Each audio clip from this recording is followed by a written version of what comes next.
He woke with a gasp. Cold sweat clung to his skin. He was in a strange bed, in a strange room. Disoriented, he looked around. Where was he?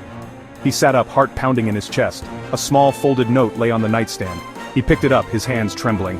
The note read, "Don't worry, you're safe here." Safe? What did that mean? He didn't feel safe. He felt terrified. He couldn't remember how he got here. The last thing he recalled was nothing. His mind was a blank slate.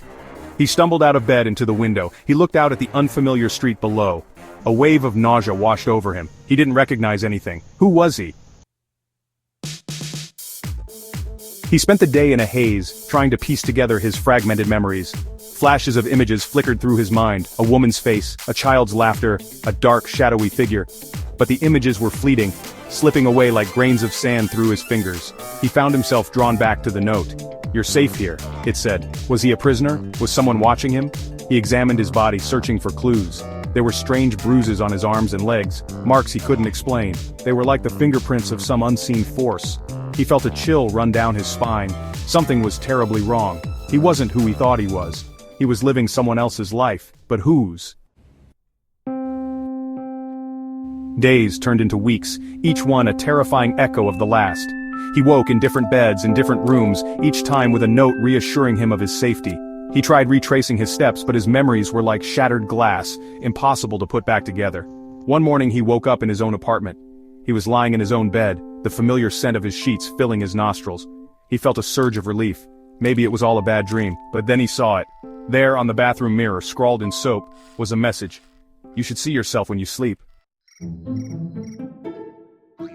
The message sent a chill down his spine. What did it mean?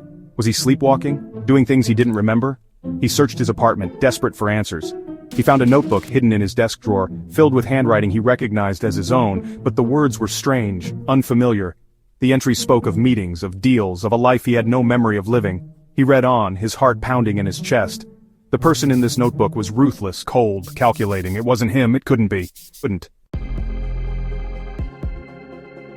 Driven by a desperate need for answers, he set up a hidden camera in his bedroom, hoping to catch himself in the act.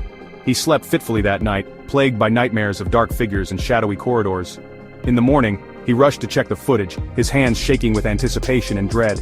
At first, the footage showed nothing unusual, just the steady rise and fall of his chest as he slept. But then, as he scrubbed through the video, he saw it. A figure shrouded in darkness emerged from the corner of the room. It moved towards the bed, its face hidden from view. His blood ran cold.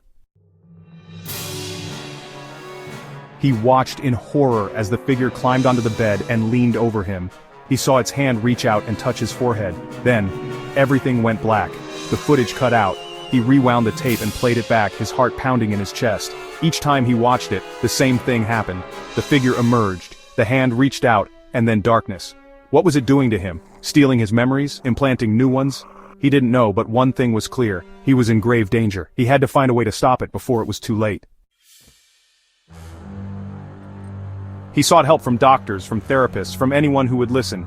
He described the missing time, the strange bruises, the feeling that he was living someone else's life. They looked at him with pity and concern, but no one believed him. They said he was stressed, overworked, imagining things. But he knew the truth. He was trapped in a nightmare, a prisoner in his own body. And the worst part was, he didn't know who his captor was, or what they wanted from him. One day, he received a package. Inside, he found a flash drive and another note. "Watch this," the note read, "and you'll understand." He plugged the drive into his computer and clicked on the video file. The footage showed him, but it wasn't him. He moved with a confidence and ease he didn't possess. He spoke with a voice that was both familiar and alien. He was interacting with people he didn't recognize, making decisions that would affect lives he didn't know he led. He was living the life that was being stolen from him night after night. As the video ended, he finally understood. He wasn't going crazy. He wasn't imagining things. Someone was controlling him, using his body for their own sinister purposes. But who? And why?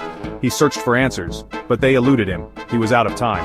He woke up the next morning in a cold sweat. His heart hammered in his chest. He was strapped to a chair, unable to move. Panic surged through him. He struggled against his restraints, but it was no use. He saw a figure emerge from the shadows. It was the figure from the video, the one who stole his life. He felt a surge of hatred, of fear, of desperate, helpless rage. The figure leaned in close, its face still hidden in the shadows. "You should rest now," the figure whispered, its voice a chilling echo of his own. You're not waking up again. A single note fluttered down from above, landing on his chest. It read, "You are getting too close."